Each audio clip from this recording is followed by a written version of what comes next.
Deus maravilhoso, obrigado, Pai, por esse tempo que o Senhor nos concede mais uma vez, instrução. Concede-nos assim, Senhor, graça para compreender a Tua palavra, a riqueza desse assunto e vivermos assim para a Tua honra e glória, numa adoração cristocêntrica. Em nome de Jesus Cristo, oramos. Amém. Irmãos, nós temos trabalhado já em nossos encontros essa temática, já vimos muita coisa, vimos a caminhada em termos históricos, vimos alguns princípios teológicos que podemos extrair a partir desses movimentos históricos, dessa caminhada histórica da nossa tradição cristã. Mas agora eu gostaria de visitar com os irmãos alguns textos bíblicos que fundamentam essa tradição, que ampararam ao longo dos séculos aquilo que é a adoração por causa e por meio do Evangelho. O Bryan Chapell, ele observa que apesar de, enquanto estivermos olhando os textos, nem todos os textos estarão completamente vinculados às temáticas que já apresentamos em termos históricos, ainda assim, eles nos auxiliam a compreender o todo da temática da adoração litúrgica, da liturgia da igreja quando adora ao Senhor, do culto a Deus. O que veremos assim é esse vestígio do Evangelho nas liturgias da Bíblia, e poderemos observar que, assim como o Evangelho é apresentado no decorrer da história bíblica, e especialmente nos encontros do povo de Deus com o próprio Deus, há aspectos do Evangelho ali apresentados. Nós vemos que esse padrão do encontro de Deus com o seu povo nos leva a considerar também o nosso momento histórico agora, dos nossos encontros com Deus, dos nossos encontros com o nosso Senhor, também pelo Evangelho. Os irmãos já devem ter compreendido que a grande ênfase, o grande ponto do nosso curso é mostrar que o Evangelho, ele deve ser apresentado em todos os atos do culto, ou pelo menos no todo desses atos do culto, conforme adoramos ao Senhor. Esse é o critério da liturgia bíblica, de fazer aquilo que fazemos na adoração ao Senhor. Então, primeiro vamos começar com os padrões no Antigo Testamento. Serão 3 textos que vamos visitar: a adoração evangélica de Isaías, em Isaías capítulo 6, o culto no Sinai, em Deuteronômio 5, e o culto de Salomão na dedicação do templo em 2 Crônicas 5, 6 e 7. É claro que são textos, com exceção de Isaías 6, longos, então nós vamos extrair trechos, recortes, e os irmãos, é claro, podem em casa verificar o texto por completo. A ideia é que nós, ao pincelarmos trechos desses trechos da Bíblia, nós vejamos assim, no encontro do homem com Deus, um padrão do Evangelho no culto ao Senhor. Então, começando por Isaías 6. Abra, por favor, o texto. É um texto muito conhecido. Isaías capítulo 6, é o chamado de Isaías. Lemos ele na semana passada, inclusive, mas não lemos todo. Aí hoje eu quero ler todo o que eu diga, a porção referente aqui ao que veremos. Tá? Então, eu vou ler inicialmente até o versículo 8. No ano da morte do rei Uzias, eu vi o Senhor assentado sobre um alto e sublime trono, e as abas de suas vestes enchiam o templo. Serafins estavam por cima dele, cada um tinha 6 asas, com 2 cobriu o rosto, com 2 cobriu os pés, e com 2 voava. E clamavam uns aos outros, ou uns para os outros, dizendo: Santo, Santo, Santo é o Senhor dos exércitos, toda a terra está cheia da sua glória. Os umbrais das portas se moveram com a voz do que clamava, e o templo se encheu de fumaça. Então eu disse: ai de mim, estou perdido, porque sou homem de lábios impuros e habito no meio de um povo de lábios impuros, e os meus olhos viram o Rei, o Senhor dos exércitos. Então um dos serafins voou para mim, trazendo na mão uma brasa viva que havia tirado do altar com uma pinça. Com a brasa tocou a minha boca e disse: eis que esta brasa tocou os seus lábios, a sua iniquidade foi tirada e o seu pecado perdoado. Depois disso, ouvi a voz do Senhor que dizia: a quem enviarei? E quem há de ir por nós? Eu respondi: eis-me aqui, envia-me a mim. Então aqui nós encontramos esse chamado do profeta Isaías, que não é muito diferente do chamado do profeta Jeremias e também de Ezequiel, como eu estou colocando aí para depois os irmãos conferirem.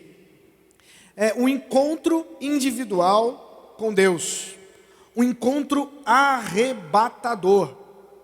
Isaías estava diante de uma visão em que ele contemplava o Senhor em seu trono e os seres celestiais adorando a esse Deus.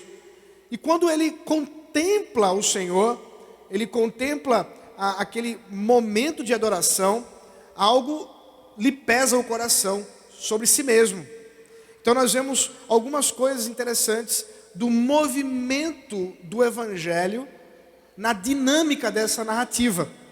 Em primeiro lugar, Isaías nos informa sobre o ser de Deus, sobre aquilo que os próprios serafins diziam sobre o Senhor, chamando-o de santo, santo e santo, e a sua glória como aquela que enche toda a terra, a sua majestade, o seu poder. Então, esse caráter de Deus, ele é reconhecido num primeiro movimento da narrativa. No segundo movimento, nós temos o caráter do homem também sendo confessado. Não um caráter igual ao do Senhor, como santo, mas um caráter de pecado. Lá está Isaías olhando para si mesmo e dizendo: ai de mim. O que vou fazer diante do fato de estar diante do Rei do universo, do Deus Todo-Glorioso, do Santo? Então, ele se preocupa com a situação dele, que é resolvida pela própria ação do Senhor, ao enviar um serafim, que traz consigo uma brasa do próprio altar de onde o Senhor é adorado, para que por meio dessa brasa, e aí tem a ver com altar, que tem a ver com imolação de animais, redenção. Então toda a associação do processo de redenção por meio do sacrifício substitutivo de um animal, e é claro, como nós estamos falando do Evangelho por completo, por meio de Cristo, aquele que é de fato o animal, entre aspas, que é imolado, que é oferecido, sacrificado, substitutivamente. Eita, foi um negócio meio complicado aqui. Mas de forma vicária, fica mais bonito, né? Ele é o vigário de Deus, porque ele é aquele por quem nós temos essa redenção substitutiva. Ele é o sacrifício substitutivo do próprio Senhor. Então essa brasa, ela vai até os lábios do profeta, que tem agora a declaração: eis que esta brasa tocou os seus lábios, a sua iniquidade foi tirada e o seu pecado perdoado. Então, a graça de Deus demonstrada, a graça de Deus assegurada. Ao mesmo tempo, a partir do momento em que ele recebe o perdão do Senhor, agora ele se dispõe a servir ao Senhor, a caminhar segundo a vontade do Senhor, a obedecer o chamado do Senhor com gratidão. A quem enviarei e quem há de vir? Ele diz: eis-me aqui, envia-me a mim. Os versos de 9 a 12 são o chamado para instrução, onde o profeta é chamado por Deus para pregar a um povo que vai se ensurdecer. É um chamado curioso. Deus promete que ele vai falar e o povo não vai ouvir, mas ele vai falar da palavra do Senhor. Ainda assim, lá no finalzinho, ele garante uma promessa. Verso 13: mas se ainda ficar a 10ª parte dela, tornará a ser destruída. Então, a promessa do Senhor de destruir os ímpios, mas também de cuidar do povo dele, como terebinto e como carvalho, dos quais, depois derrubados, ainda fica o toco, assim a santa semente será o seu toco. Falando aqui dos remanescentes, é o finalzinho do verso 13. Então, queridos, sem dúvida alguma, e é muito comum nas discussões sobre liturgia, as pessoas apresentarem o texto de Isaías 6 como uma estrutura básica para a liturgia cultica. É claro que em nenhum momento do texto está claro que esse é o propósito original da narrativa. Mas como veremos, o padrão evangélico que se mostra aqui, que também veremos em outros textos, apontam para alguns elementos litúrgicos que são comuns e que, por causa disso, não somente por causa de Isaías 6, mas que nos leva a considerar que os encontros de Deus com os homens envolvem esses movimentos que deveriam estar presentes na nossa liturgia, na nossa adoração. Pense, por exemplo, eu tenho enfatizado isso, como imaginar que a igreja está reunida para adorar o Senhor e em nenhum momento há uma preocupação com respeito à nossa pecaminosidade. Não existe uma oração de confissão de pecados e nem tampouco de perdão, de certeza do perdão por esses pecados.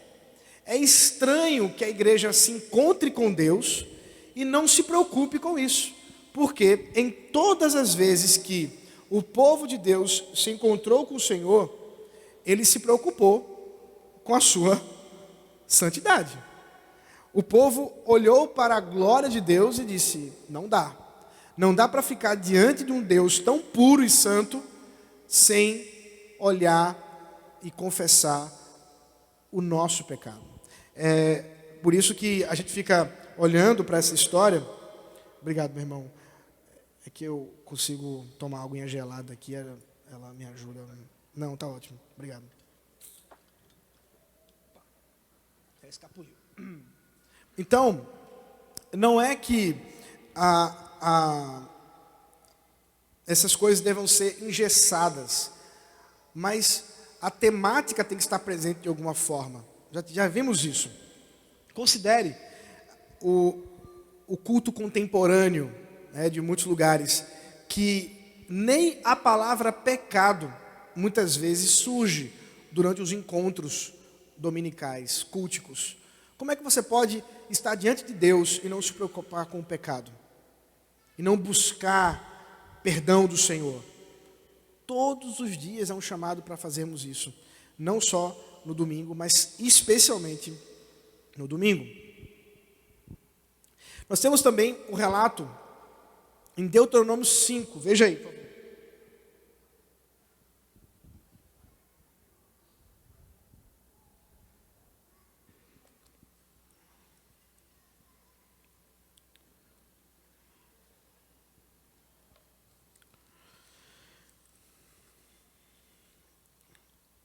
Deuteronômio 5 é esse momento em que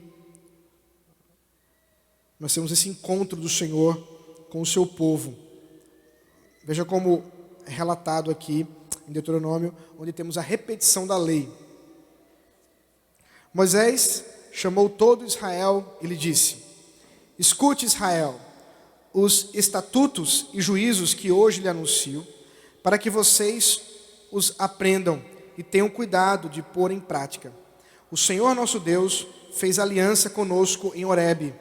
Não foi com os nossos pais que o Senhor fez esta aliança, e sim conosco, todos os que hoje aqui estamos vivos. Face a face o Senhor falou conosco no monte, do meio do fogo.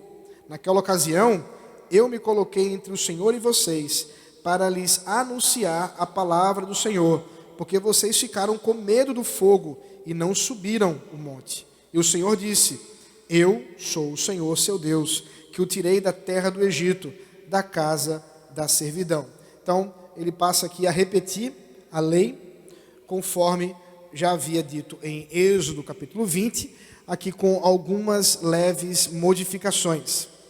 Algumas coisas para a gente pensar. Eu também já havia mencionado esse texto em outro momento.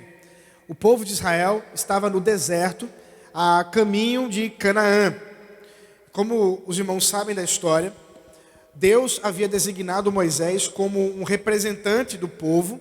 Deus havia designado Moisés como líder, juntamente com seu irmão Arão. E essa liderança de Moisés envolvia, é claro, exortar o povo, chamar o povo à atenção com respeito ao Senhor. E quando eles chegam ali no Monte Horebe, e Moisés sobe no monte para falar com Deus, o povo fica com muito medo, porque eles veem os trovões, o fogo, eles dizem assim: olha, não dá. A situação nossa aí é meio complicada. Como é que a gente vai ficar perto de um Deus tão poderoso, tão terrível quanto esse?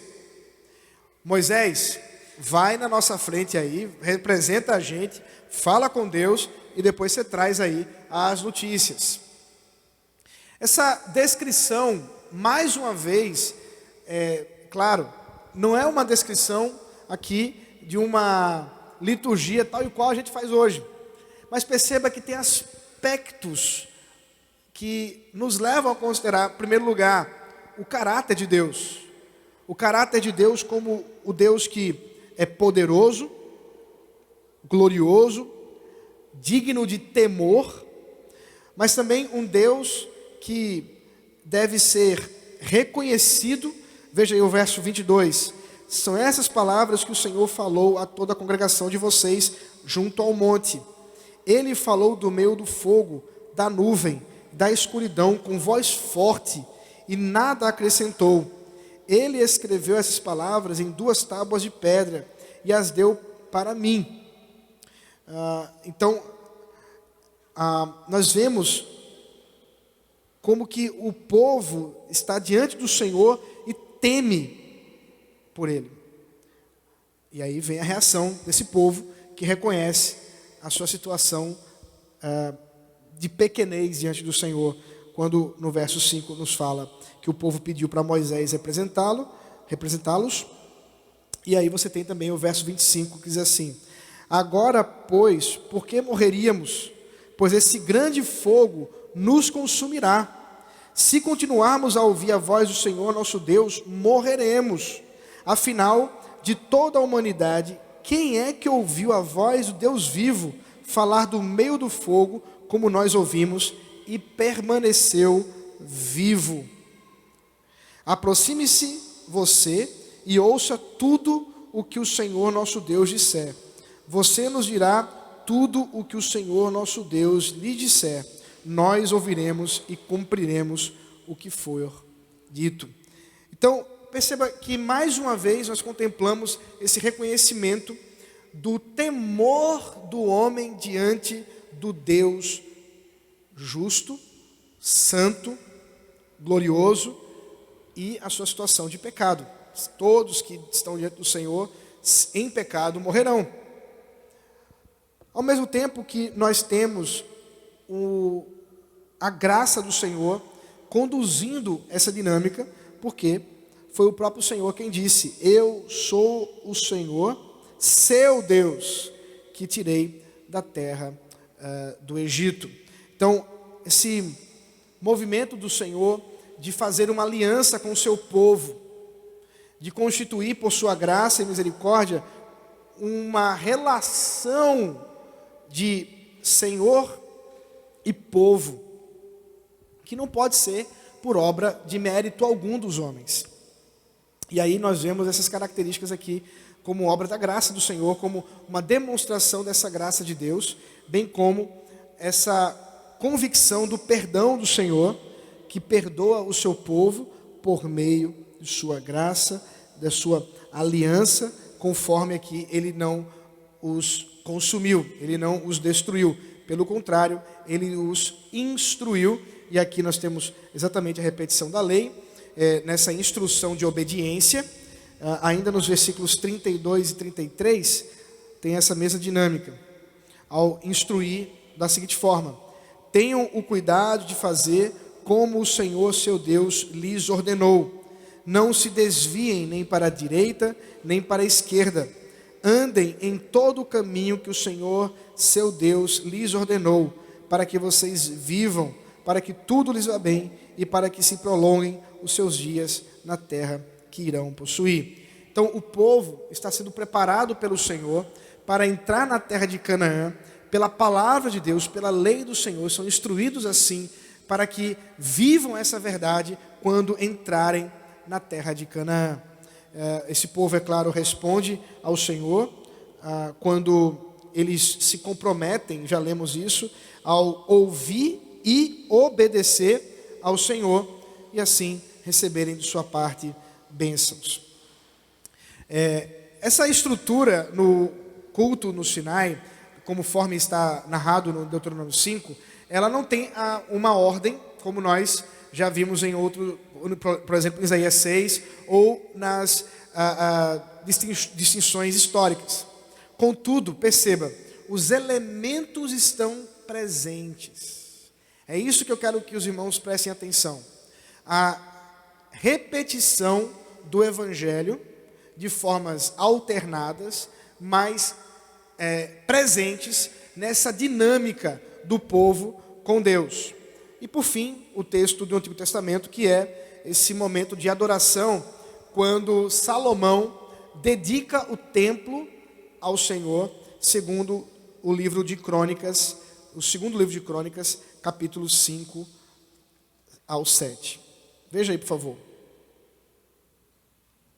Lembrando, né, irmãos, quando nós vamos citar o livro das Crônicas, nós não dizemos segunda Crônicas, nós dizemos segundo Crônicas, porque é o segundo livro das Crônicas, né?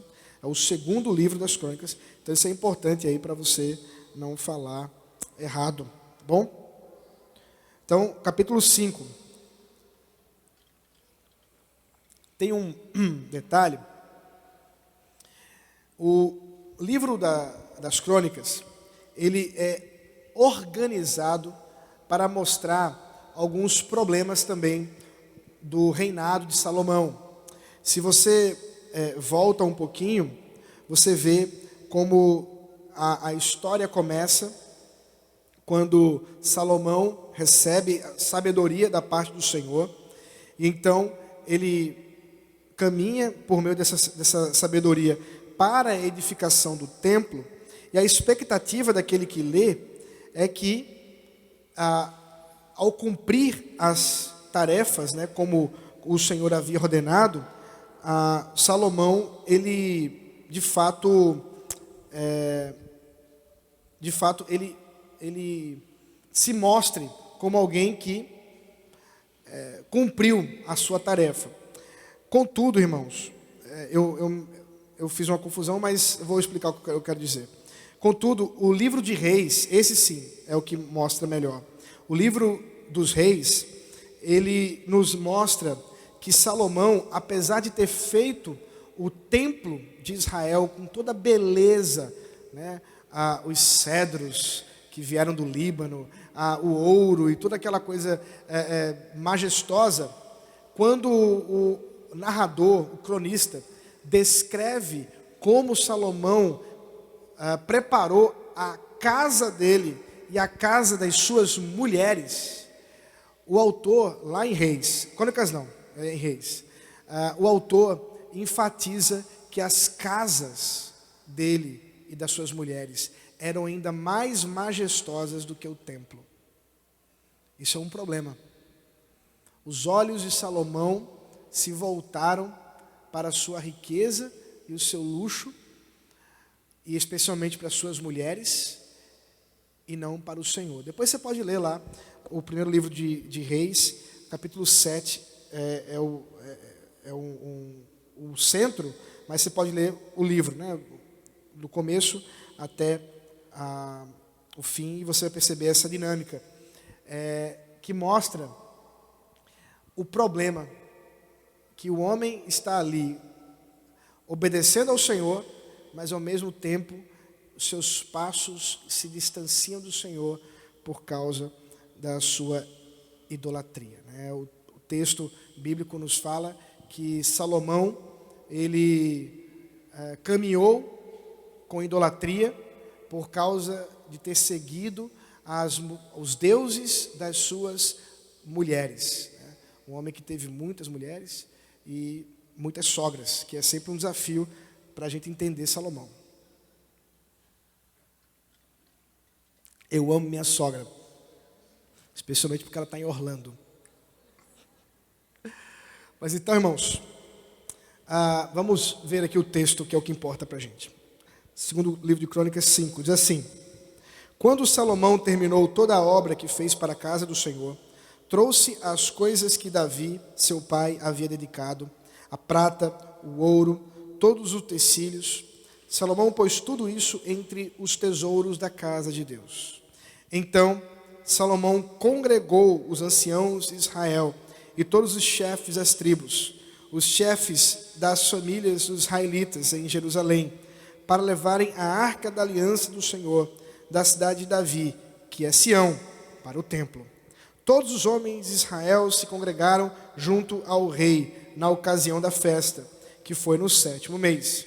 Quando todos os anciãos de Israel chegaram, os levitas pegaram a arca do Senhor e a levaram para cima, com a tenda do encontro e com os utensílios sagrados que nela havia. Os levitas, sacerdotes, é que levaram tudo isso para o templo. O rei Salomão e toda a congregação de Israel, que se havia reunido diante dele, estavam todos diante da arca, sacrificando ovelhas e bois, que de tão numerosos não se podiam contar. Os sacerdotes puseram a arca da aliança do Senhor no seu lugar, no santuário mais interior do templo, que é o Santo dos Santos, debaixo das asas dos querubins, pois os querubins estendiam as asas sobre o lugar da arca, e do alto cobriam a arca e os seus cabos. Os cabos sobressaíam tanto que suas pontas eram vistas do santo lugar diante do Santo dos Santos, porém de fora não podiam ser vistas. E ali estão até hoje. Nada havia na arca a não ser as 2 tábuas que Moisés havia colocado ali em Horebe, quando o Senhor fez aliança com os filhos de Israel ao saírem do Egito. Quando os sacerdotes saíram do santuário, porque todos os sacerdotes que estavam presentes se santificaram sem respeitarem os seus turnos. E quando todos os levitas que eram cantores, isto é, Asaf, Emã, Jedutum e os filhos e irmãos deles, vestidos de linho fino, estavam em pé ao lado leste do altar, os símbolos, harpas e liras, e com eles até 120 sacerdotes que tocavam as trombetas, e quando em uníssono, ao mesmo tempo, tocaram as trombetas e cantaram para se fazerem ouvir, para louvar e dar graças ao Senhor, e quando levantaram eles a voz com trombetas, símbolos e outros instrumentos musicais para louvarem ao Senhor, porque Ele é bom, porque a sua misericórdia dura para sempre, então o templo, a saber, a casa do Senhor, se encheu de uma nuvem, de maneira que os sacerdotes não puderam permanecer ali para ministrar, por causa da nuvem, porque a glória do Senhor encheu a casa de Deus. Então Salomão disse: o Senhor declarou que habitaria em trevas espessas. Eu edifiquei uma casa para a tua morada, lugar para a tua eterna habitação.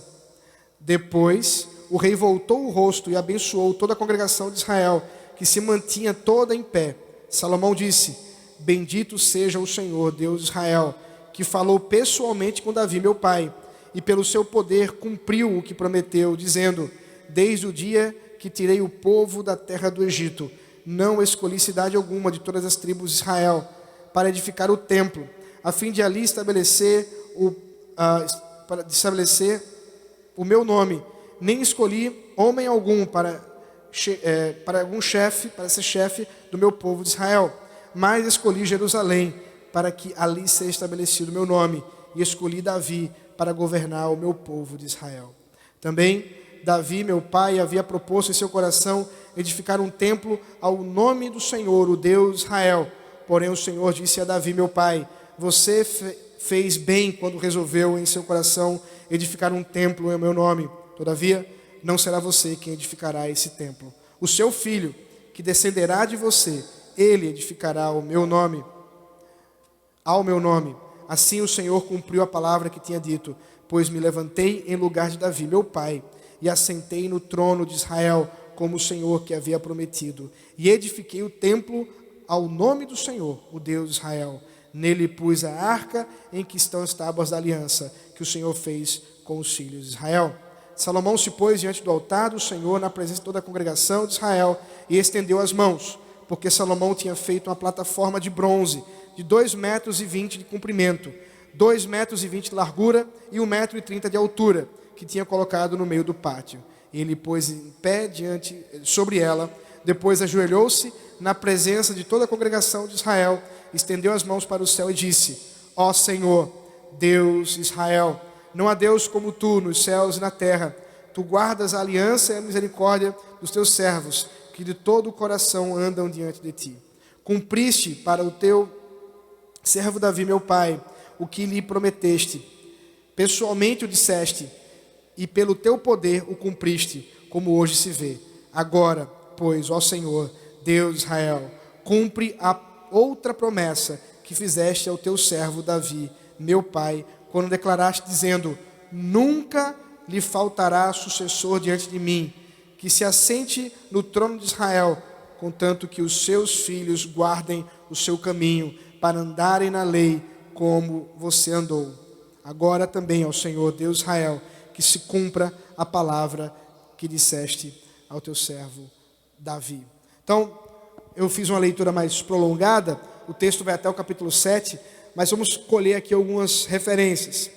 Nós vemos, em primeiro lugar, dos versos 1 a 5 do capítulo 5, o povo sendo reunido com o chamado e invocação ao Senhor.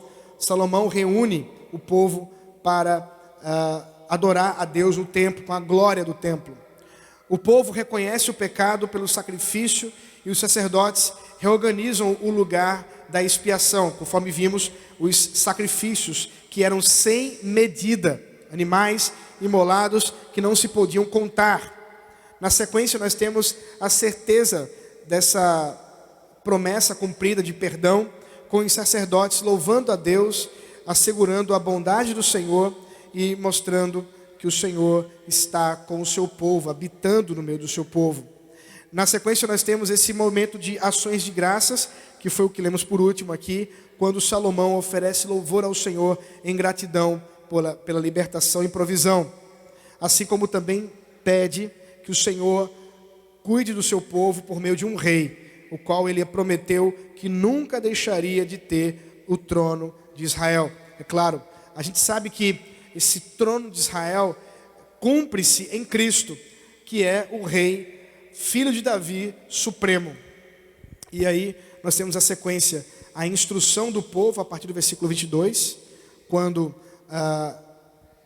Salomão instrui o seu povo ali, exortando-os com sabedoria, uma vez que o povo está reunido, bem como as bênçãos do Senhor, a partir do capítulo 7, versículo 1 a 3, quando diz assim: quando Salomão acabou de orar, desceu o fogo do céu e consumiu o holocausto e os sacrifícios, e a glória do Senhor encheu o templo.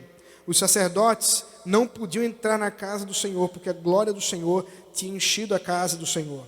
Todos os filhos de Israel, vendo descer o fogo e a glória do Senhor sobre o templo, se inclinaram com o rosto em terra sobre o pavimento, adoraram, louvaram o Senhor, porque Ele é bom, porque a sua misericórdia dura para sempre. Então o rei e todo o povo ofereceram sacrifícios ao Senhor. E aí você vê a continuação desse momento de adoração a Deus, finalizando com a grande comunhão, com os sacrifícios pacíficos, que eram exatamente os sacrifícios, como a gente já viu, quando o povo não queimava o animal por inteiro, mas ele também era comido em um almoço comunitário pelo povo de Israel. Ao final, no verso 10, capítulo 7, nós temos Salomão despedindo o povo. No 23º dia do 7º mês, o rei despediu o povo para as suas tendas, e todos voltaram alegres e de coração contente, por causa do bem que o Senhor tinha feito Davi a Salomão e a Israel, o seu povo. Então, é um trecho mais longo, os irmãos depois podem ler com mais cuidado, mas entendam, os aspectos litúrgicos que já temos visto estão todos presentes de alguma forma aqui. Esses aspectos que apontam exatamente para essa obra do Evangelho, essa obra da graça. Nós temos esses vestígios também no Novo Testamento. Mas deixa eu falar alguma coisa. De fato, no Antigo Testamento, parece que essa estrutura ela é mais clara. No Novo Testamento, os padrões que a gente encontra no Novo Testamento, elas estão ainda mais sutis, mais presentes. Por exemplo, já falei isso também em outros momentos. As cartas de Paulo são estruturadas dentro da ideia do Evangelho. O apóstolo Paulo, escrevendo aos Romanos, escrevendo aos Efésios, ele estrutura a carta que ele escreve dentro de uma representação de criação, queda e redenção, onde ele apresenta nas suas apresentações, geralmente, a natureza da igreja. Na sequência, ele mostra o problema do pecado. Ele vai fazer isso em Romanos capítulo 1 a 3, Efésios capítulo 2. Então, depois, na sequência, ele responde a esse problema por meio do Evangelho e na redenção. Mas eu quero trabalhar com vocês dois textos que a gente encontra aqui no Novo Testamento, que o Bryan Chapell chamou de culto racional, Romanos 11 a 15, e o culto escatológico, que é basicamente o livro de Apocalipse por inteiro. Então, claro, eu não vou ler o livro por inteiro, mas os irmãos vão ter aí uma dimensão. O que acontece? Se você voltar os seus olhos aí para o livro de Romanos, abra aí, por favor.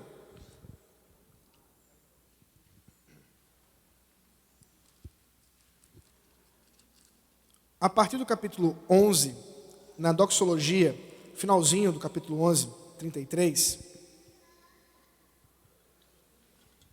nós temos um movimento de adoração. Deixa eu explicar isso. Como eu disse, Paulo se preocupa em apresentar o Evangelho no livro de Romanos.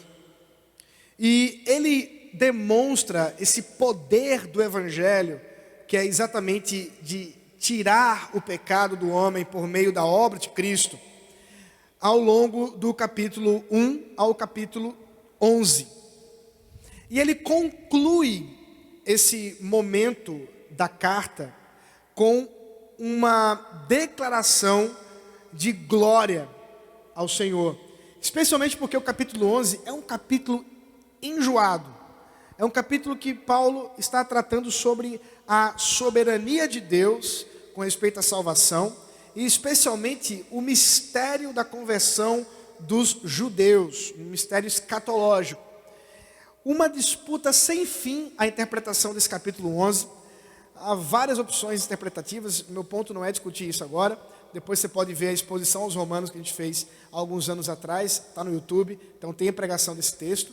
Mas o mais importante aqui para a gente agora é perceber que Paulo está tratando de um assunto a respeito do ser de Deus, de forma muito clara, algo correspondente aos planos de Deus que não estão totalmente revelados a nós. Há um monte de mistério que está envolto a isso. Ao mesmo tempo, ele se curva diante do Senhor e diz, versículo 33, ó profundidade da riqueza, tanto da sabedoria como do conhecimento de Deus. Quão inexplicáveis são os seus juízos, e quão insondáveis são os seus caminhos. Pois quem conheceu a mente do Senhor? Ou quem foi o seu conselheiro? Ou quem primeiro deu alguma coisa a Deus para que isso lhe seja restituído? Porque dele, por meio dele e para ele são todas as coisas. A ele seja a glória para sempre. Amém. Então nós temos esse reconhecimento do caráter de Deus. E agora, a partir do capítulo 12, Paulo se preocupa em aplicar a verdade do Evangelho na vida. E é por isso que ele fala do culto racional. Eu já expliquei isso para os irmãos em outros momentos. O culto racional que Paulo menciona aqui não é o culto dominical, ainda que esteja presente. A ideia de culto racional aqui é o culto coerente. Isto é, uma vez que eu creio no Evangelho, o que ou como eu devo viver? Paulo responde, deve haver uma metanoia, uma metamorfose, uma transformação do indivíduo antes, que pensava de um jeito, para agora pensar de outro. Mas baseado no quê? Nas misericórdias de Deus. Por isso, o versículo 1. Portanto, irmãos, pelas misericórdias de Deus, eu peço que ofereçam o seu corpo como sacrifício vivo. Eu também já expliquei isso aos irmãos em outros momentos. Aqui, Paulo não está fazendo uma espécie de apelo assim, pela misericórdia, não é isso. Ele não está usando misericórdia como recurso retórico. Ele está dizendo que, de fato, por causa da misericórdia, ele pode pedir para que nós vivamos uma nova vida. É isso que o Chapel está considerando aqui, quando ele diz que nós reconhecemos a nossa necessidade por misericórdia, quando entendemos que a mudança de vida pressupõe a misericórdia de Deus. Então é mais um movimento do Evangelho, é mais um movimento que nós vemos como um padrão aqui bíblico. A certeza da misericórdia, ainda no capítulo 2, versículo 1, a resposta como uma oferta de sacrifício vivo ao Senhor e as instruções que aí vão compor exatamente todo o resto do livro, correspondendo aí a como viver segundo o Evangelho. Por fim, irmãos, vejam aí Apocalipse, capítulo 4. Se você não lembra, em 2021, nós fizemos aqui uma série de exposições em Apocalipse. Depois você pode olhar lá. Visitamos praticamente o livro inteiro, com bastante detalhe. E o capítulo 4 e capítulo 5 é exatamente uma visão que João tem da adoração a Deus e de como a redenção opera para o descortinar da história. Os irmãos lembram? João contempla o Senhor sendo adorado pelos seres celestiais, e todos os anjos declaram sua glória, e no meio aquele movimento de adoração tão maravilhoso, há um sofrimento, há um problema, e o problema é que há um livro que não pode ser aberto. Esse livro, por não poder ser aberto, porque não há ninguém digno de sequer olhar para o livro, quanto mais abri-lo, traz um sofrimento tão grande para João que ele passa a chorar. Enquanto estava ali entristecido, o anjo diz a ele: tenha calma, porque há alguém que é digno. Então entra o cordeiro na história, o cordeiro que é digno de abrir o livro e de lhe quebrar os selos. E por meio, portanto, desses selos quebrados, a história da humanidade, a história da redenção se descortina. E aí nós temos todo o resto do livro, que é exatamente a abertura dos selos. E aí você tem toda uma estrutura, que a gente já conversou sobre isso, em espiral, onde há uma recapitulação temática no livro de Apocalipse, para falar como Deus manifestou essa redenção e o juízo sobre a terra, até culminar no ponto final do juízo final e a glória de Cristo com o seu povo em novos céus e nova terra. Chappell observa que esse movimento do livro de Apocalipse é também uma demonstração dessa natureza litúrgica que nós temos visto nos padrões de adoração ao Senhor.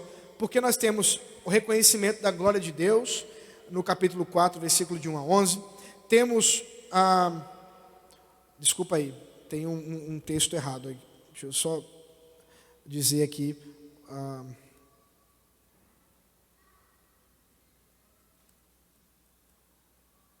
Temos no capítulo 5 o reconhecimento do pecado humano, capítulo 5, de 1 a 7.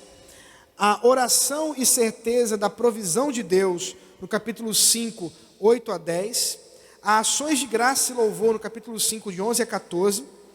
E aí, a série de ciclos de palavras de Deus abertos, com as reações dos céus e na terra, em Apocalipse 6, até o capítulo 19. Os 7 selos, as 7 trombetas, os 7 sinais, os 7 flagelos e, finalmente, o pronunciamento de juízo contra a Babilônia. E, ao final, a comunhão nas bodas do Cordeiro.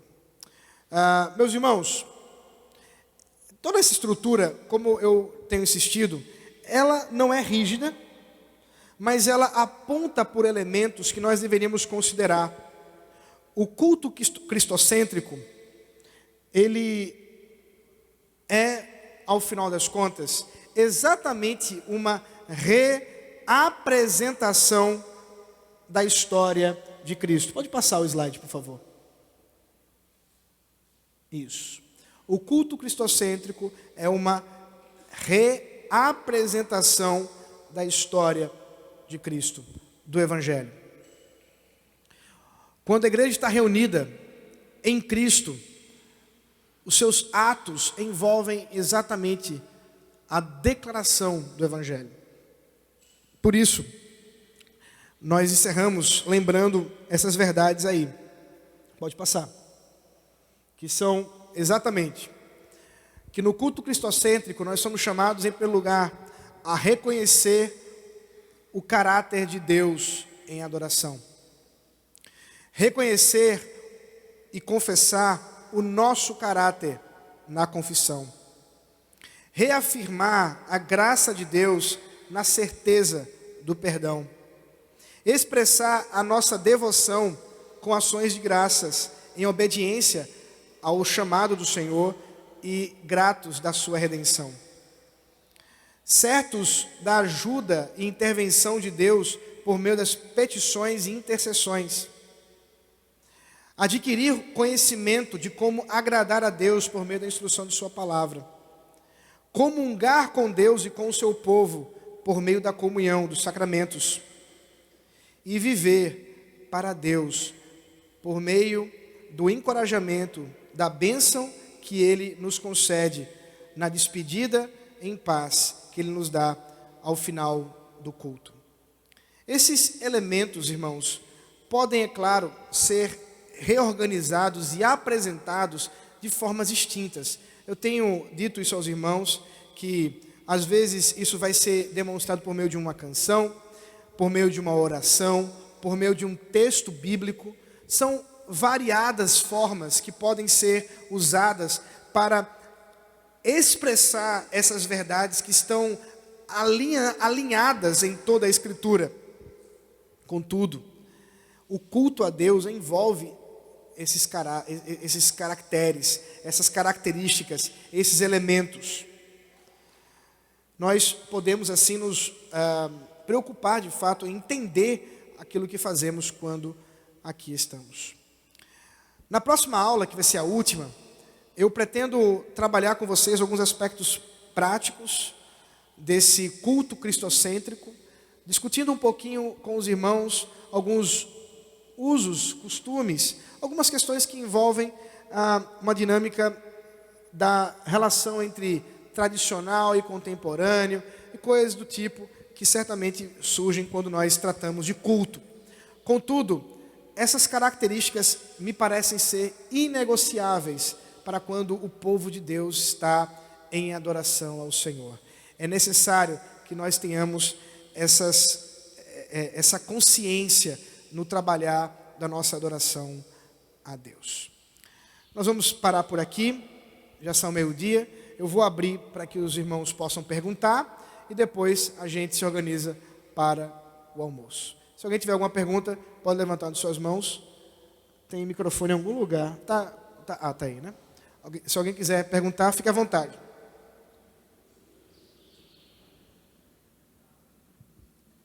Estão com fome, a gente?